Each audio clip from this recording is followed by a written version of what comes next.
Sugar, you've tried everything: to-do lists, organizers, planners. You might even have an accountability partner. But no matter what you do, it seems like you still can't stop procrastinating. In this episode, I'm going to tell you why those things did not work and tell you exactly how you can stop procrastinating for good. Hey sugar, let's talk about procrastination and how to stop procrastinating for good. Now, before we jump in, there are a few things I need you to understand about procrastination. Number one, everyone procrastinates. We all do it. Even if it's just a teeny tiny bit, we all do it. So it doesn't matter if we've only procrastinated for 1 hour or if we've been locked in a cycle of procrastination for a year. Procrastination is something we have all fallen victim to. So don't feel bad, sugar, okay? Don't feel bad. Don't beat yourself up. We've all done it. We've all procrastinated. And I'm going to tell you how to stop doing it. Number two, getting more organized does not work. Having a well-planned to-do list or any of the other methods that some of the gurus tell you to use do not work, okay? The reason why they don't work is because they do not address the root cause of why you are procrastinating. It's like you're trying to stop a behavior by doing another behavior without understanding why that original behavior exists in the first place. This is why you will get the planner, or for some of us, 2 or 3 planners, and still don't use it. They just sitting on your bookshelf collecting dust. Or you would take the time to make a well thought out to-do list. Then don't check off none of the items. So your to-do list doesn't get to done, all right? All of this is because you're trying to force yourself into adopting a new behavior to solve for your old behavior of procrastinating. But you have no idea why you are procrastinating. So sugar, don't feel bad if you've tried everything, the planner, the to-do list, and nothing has worked for you. The tips I'm going to give you today address the root cause of why you are procrastinating so that you can finally stop it for good. Number 3. Procrastination is the most common form of self-sabotage. Sugar, self-sabotage is when we knowingly or unknowingly engage in behavior patterns or thought patterns that disrupt our goal achievement. Basically, we are blocking our own progress and keeping ourselves from achieving our goals. And when we procrastinate, we are sabotaging our progress by not making any progress at all. Okay? When we procrastinate, we are unknowingly setting ourselves up for failure because we are delaying, or in some cases, outright refusing to take the action necessary to set ourselves up for success. Okay? I know you've heard the saying, don't put off till tomorrow what you can do today. I want to flip that a little bit and say it like this. Procrastinating today ensures that you don't accomplish your goals tomorrow. All right. When we procrastinate, we forfeit any forward progression toward our goals. We are literally keeping ourselves from our goals. And that's why procrastination is the most common form of self-sabotage. Number 4, procrastination is not the result of laziness. Now, for my champion procrastinators, listen to me good. You are not procrastinating because you are lazy or incompetent, okay? Sugar, procrastination does not make you a bad person or a lazy person or an incompetent person, okay? Too often we beat ourselves up and we call ourselves lazy, slackers, or all type of names that we do that when we get locked in a cycle of procrastination. Okay, I've even heard my clients often say things like, if I could just get my together, I wouldn't procrastinate. Sugar, if this is you, okay, if this is you, stop it. Stop it right now. Calling yourselves names and beating yourselves up, it's not going to help you get more motivated. It's not going to make you procrastinate less. If anything, it's only going to make your procrastination worse. All right. So hear me good, sugar. That procrastination, it does come from somewhere. It does. It comes from somewhere. But laziness or incompetence or just needing to get more organized, that's not it. It doesn't come from that. It does not come from that place. All right. The truth is that procrastination comes from a deeper place. All right. And sometimes that place where it comes from, it's laced with trauma. All right. This is why I always say, you hear me say, get a coach, a therapist, because sometimes we're procrastinating because there's some trauma that we don't even know that's in there that we haven't faced and we haven't dealt with. And in that deeper place, it's causing that procrastination. Okay, sugar? So now that we have an understanding of procrastination and where it does not come from, let me tell you where procrastination does come from and how we can begin to stop it for good. In my studies, I've identified 4 procrastination types. And these types not only tell you where your procrastination comes from, but what you need to do to finally stop procrastinating for good. Okay? So let's go through each of these types. And be sure to comment and let me know which type you think you are. Type number 1, the emotionator. Now, you just heard me say that procrastination comes from a deeper place. And for my emotionators, that place is your emotions. You will procrastinate taking action because you are trying to avoid the emotion that action might elicit. The result? Your decision on whether or not to procrastinate is closely aligned with your mood or your emotions. If you're in the mood to do something or you think this action will bring about a good emotion, then you will not delay. However, if you are not in the mood or you think that this action will bring about a less than positive emotion or a negative emotion, you will procrastinate every time. Simply put, an emotionator is a person whose procrastination is driven by their emotions. For example, you may procrastinate on balancing your budget or paying your bills because looking at your finances make you feel sad or anxious. You might procrastinate calling that person back because you feel insecure about how the conversation will go. Okay. I once had a client who was very driven, high achieving go-getter in every aspect of life. But when it came to household chores, they would procrastinate on everything from folding the laundry to doing the dishes. Why? Because they felt lonely. And each time they folded the clothes or did the dishes, it was a reminder that they were single and didn't have anyone to share the daily chores with. So in an effort to avoid that feeling of loneliness, they avoided relatively everyday, mundane household tasks. But no matter the task or degree of difficulty, if you're an emotionator, the reason why you procrastinate is rooted in an emotion that you are trying not to feel. So how do emotionators stop procrastinating?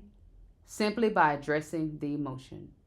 Emotionators have to address the underlying emotion that is driving their procrastination. What emotion are you trying to avoid? Once you deal with that emotion, that will then address your procrastination. This is where the help of a coach or a therapist comes in handy because we can help you unlock and understand your emotions and how that emotion is driving your tendency to procrastinate and give you some tools so that you can actually heal that emotion as well. Okay? By getting to the root of the emotion, you will short circuit that tendency to procrastinate. Sugar, is this your procrastination type? Take my free quiz to find out for sure. Just scan the QR code or click the link in the description to take the free quiz and get more tips on how to stop procrastinating for good. Type number 2, the perfectinator. For perfectinators, your procrastination comes from your desire to achieve perfection. You will procrastinate taking action because you are trying to ensure that everything is perfect. The outcome is perfect. You are perfect. The problem? As humans, we are imperfect. We make mistakes. We are not perfect beings. Life is not perfect. And so because of this, when you procrastinate in an effort to achieve perfection, you are basically trying to achieve something that does not exist and is unattainable, okay? Simply put, a perfectionator is someone whose procrastination is driven by their strong desire to achieve perfection. However, as I just stated, perfection is unattainable and it's unsustainable, right? So, sugar, even if you were to achieve perfection for a minute, how long do you think you could keep up perfection? Trying to keep up perfection, sugar, you are just inviting stress and overwhelm and anxiety into your life, trying to achieve and hold on to and sustain this image of perfection. Okay, so if you are a perfectinator, the reason why you procrastinate is due to this desire to ensure that everything is perfect before you take that first step. All right, perfectionators will delay making progress because you feel that anything less than perfection equates to failure. Okay, let me give you an example. Let's say a perfectionator wanted to start a business, all right? And before taking that first step necessary to launch the business, a perfectionator will change the logo colors several times, all right? Find more software to buy, ask more people their opinions, get entangled in a host of menial tasks that keep them busy, but does not result in the productive launch of their business. All right. And whenever you get stuck in a cycle of just tasks and actions that only serve to keep you busy, but does nothing to actually help you make progress towards your goals, that is called perfectionating. And if you are a perfectionator, then sugar, you are the master at perfectionating. Okay. You're doing a lot of stuff, but getting nowhere. All right. And the danger here is that these actions, this busy work, it makes you feel like you're being productive. It makes you feel like you're really doing something. And others around you, you look productive to them too. But you know deep down, you're actually not making those tangible steps towards your goals. So my perfectionators can get stuck perfectionating. And before they know it, 5 days turns into 5 months, turns into 5 years, and you are no closer to that goal than when you started. Never realizing that all that busy work, all of those tasks and those actions was really your way of procrastinating. So how do perfectionators stop procrastinating? By taking a moment to begin unpacking why they have a desire for perfection, okay? And this is where, remember I said, procrastination comes from a deeper place. Okay. And for perfectionators, this desire for perfection that usually comes from some trauma. You know, somewhere there was some trauma that said you had to be perfect, and that pressure for perfection, that pressure for performance. Okay. So this is where having a coach or a therapist really comes in handy here. Okay. To really help you unpack and unlock, where did that desire for perfection come from? When did it start? Why is it that if it's not perfect, you feel like it's a failure? Okay. Most of us understand head knowledge that life is not perfect. But the real work is understanding in our heart and truly believing that good is good enough to get going. Okay. So again, sugar, having a coach, having a therapist to unlock why we have this desire for perfection and how it's driving your tendency to procrastinate is what will really help you really stop procrastinating for good. Type number 3, the fearcrastinator. Okay, for my fearcrastinators, you will procrastinate taking action because you are trying to avoid the fear that that action elicits. All right, the result? Your decisions on whether or not to procrastinate is closely aligned with the fear associated with that action. If you're not afraid to do something, you're gonna go ahead and do it. There won't be any procrastination. However, if you feel any tingles of fear, or you think it might be fear, or any nervousness or apprehension or any type of discomfort that you think might, you're going to procrastinate. You're going to delay because you're trying not to feel afraid. All right. So simply put, a fearcrastinator is a person whose procrastination is driven by their fears. For example, you may procrastinate on balancing your budget or paying bills because you are afraid that you will not have enough money. All right. Fearcrastinators often get stuck on the what if loop. All right. What if I can't pay my bills? What if they don't like me? What if everything goes terribly wrong? Procrastinators can get stuck in their fear loop, and that might cause them to become so preoccupied by their fear that it stops any forward momentum towards their goal and leads to procrastination. All right.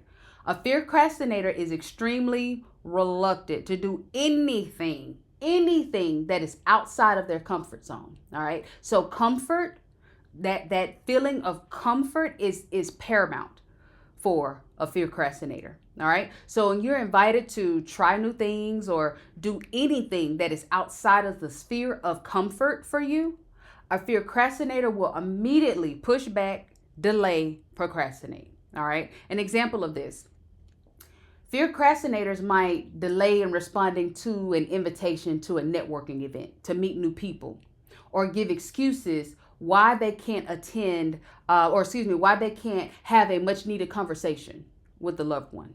All right. And if a procrastinator is confronted with their procrastination, so let's say an RSVP deadline, they may become extremely defensive. All right. Extremely defensive, or shut down altogether, quickly retreating to the safety of their comfort zone. All right. And here's why this is so dangerous. Listen up, my procrastinators. Nothing grows in the comfort zone. All right. To achieve goals that we've never achieved, we have to do some things that we've never done. And that fear that we feel is often the sign of the door to our next level. All right. So when we feel that fear, that's letting you know, oh yeah, you need to lean into this, because this is how you get to your next level. So when we allow fear to block our progress and we begin to procrastinate, we are ensuring that our current level of comfort is the only level of life that we will ever see. All right. So how do procrastinators stop procrastinating? Procrastinators have to address the underlying fear that is driving their procrastination, as well as boost their confidence. All right. Fear is often present when confidence is absent. So if you find yourself stuck in a procrastination loop that is driven by your fear, you must address both the presence of the fear and the absence of your confidence. Similar to emotionators, procrastinators will benefit greatly from a professional coach or therapist that can help you get to the root of your fear and how this fear is presenting in other areas of your life. Because let's be clear, once you have that fear and that preoccupation with fear or trying to stay in your comfort zone, it's showing up in other areas of your life, be it professional, be it your wellness, but it is showing up in other areas, not just here in this procrastination piece. All right. So when you get to the root of that fear and having a coach and a therapist that can show you how this fear is showing up in other areas and what you can do to begin building your confidence, it will shut down that tendency to procrastinate, as well as heal the other areas of your life where that fear is also presenting. Type number 4, the overwhelminator. If I had to pick one of these types as the most common type of procrastination, I would say this is the one. This is the most common that I see among my clients. Sugar, if you are an overwhelminator, you procrastinate because you are overwhelmed. You're tired. You're often exhausted. Your to-do list is a mile long and you are trying to do all the things all at the same time for all the people, for everybody, okay? You find it difficult to complete tasks or even just get started because you are so overwhelmed by life, all right? Your decision on whether or not to procrastinate is closely aligned with your energy levels and your mental, emotional, or physical capacity.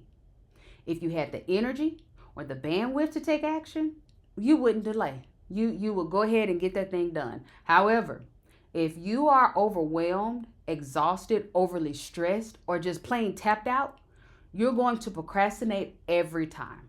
Okay? Simply put, an overwhelminator is a person whose procrastination is driven by their full plates, busy schedules, and feelings of overwhelm. All right? Overwhelminators will procrastinate on completing important tasks because you're just too exhausted to do anything else at the moment. Okay, and this is often accompanied with feelings of irritation and frustration. All right, most people who become overwhelminators, they do so for a couple of reasons. All right, first, there's usually a lack of boundaries, and y'all have heard me talk about boundaries, okay, and a struggle with saying no. Okay, people who become overwhelminators typically take on too much simply because they don't want to disappoint someone else. All right, and if they do have boundaries, overwhelminators find it difficult to communicate and or enforce these boundaries. So while their boundary might say no, their mouth will still say yes. All right, and before long, they've taken on too much and are careening towards overwhelm, exhaustion, and burnout. The second reason how and why overwhelminators become overwhelminators is because they're not practicing self-care. In a previous episode, I've talked about the importance of self-care and how it helps to boost our confidence and energy levels. When we are doing everything for everybody else and little to nothing for ourselves and our own well-being, it's only a matter of time before we are burnt out, fall out, or act out. The result?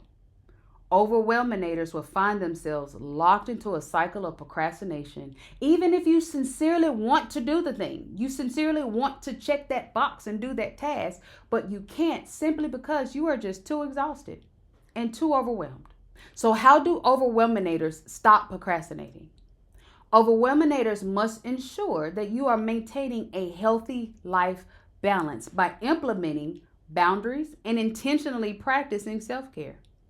Take a moment to examine your metaphorical plate and decide what you should keep, what you need to delegate, and where you can make some space for yourself again. And when you do that, sugar, you will find that that tendency to procrastinate will automatically just start to disappear because you will be taking action again in no time. Now tell me, sugar, which procrastination type sounds most like you? Be sure to comment and let me know. Now, if you want to know your procrastination type for sure and get more tips on how to stop procrastinating for good, be sure to scan the QR code or click the link in the description to take my free quiz. Thanks for watching, sugar. See you in the next video.